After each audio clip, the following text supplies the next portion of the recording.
তুরাগের কামারপাড়ার বামনারতিক এলাকায় শুক্রবার ভোররাতে এক বাসা বাড়িতে অগ্নিকাণ্ডে একই পরিবারের 9 সদস্য দগ্ধ হয়েছেন।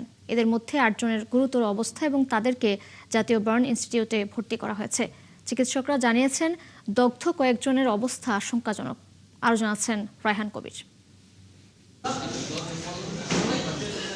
শুক্রবার ভোররাতে তুরাগের কামারপাড়ার বামনারটেকের এক বাসাবাড়িতে অগ্নিকাণ্ডের ঘটনায় দগ্ধ হয়েছেন কয়েকজন। আমি তো ওই বিল্ডিংয়ে আসছিলাম, আমি 4 তলায় আসছিলাম। ঘটনা ঘটছিল আপনার দোতলায়। আমার 4টার দিকে, এরকম 3:45-এর দিকে বিস্ফোরণটা হয়েছিল। ভাই আরেকজন আছে, উনি ছিল বাহিরে প্রবাসে ছিল। পরে আসার পরে আর কি উনি এখানে বেড়াতে আসছিল, বেড়াতে আসার পরে উনি ওখানে ছিল। উনি সহ মোট 10 জন আহত হয়েছে আর কি। আত্মীয় স্বজন এবং আশেপাশের মানুষদের ধারণা গ্যাস লিকেজ থেকে ঘটেছে অগ্নিকাণ্ডটি।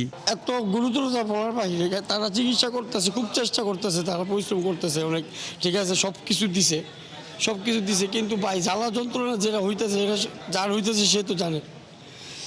অবস্থা খুব ক্রিটিক্যাল। খালি এখানে আছে 3 জন, বাকি সব উপরে নিয়ে গেছে।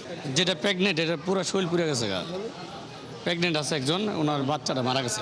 বাড়ির দ্বিতীয় তলার বাসিন্দা রুবেল পেশায় একজন বাইক রাইডার। বাসায় তার অন্তঃসত্ত্বা ছোট বোন সোনিয়া এবং প্রবাসী ভাই ও তাদের পরিবারের সদস্যরা সকলেই দগ্ধ হয়ে হাসপাতালে ভর্তি। ওনাদেরকে প্রাথমিকভাবে চিকিৎসা প্রদান করেছি। প্রত্যেকেরই ক্রিটিক্যাল কন্ডিশনে আছেন বার্নের কারণে।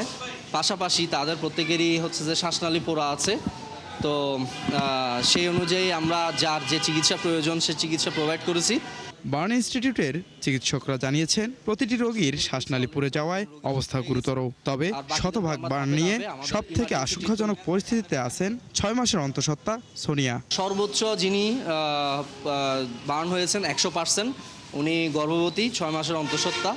তো উনি সবচাইতে ক্রিটিক্যাল এই মুহূর্তে। যারা আসছেন প্রত্যেকেরই ক্রিটিক্যাল কিছু না কিছু ফ্যাক্টরস আছে, ওনার সবচেয়ে বেশি, কারণ উনি শতভাগ পুড়ে গেছেন, সাথে অন্তঃসত্ত্বা, এটা একটা ফ্যাক্টর। দগ্ধদের সুস্থতা কামনায় বার্ন ইনস্টিটিউটে কান্নায় নুয়ে পড়েছেন স্বজনরা। রায়হান কবির, 71, ঢাকা।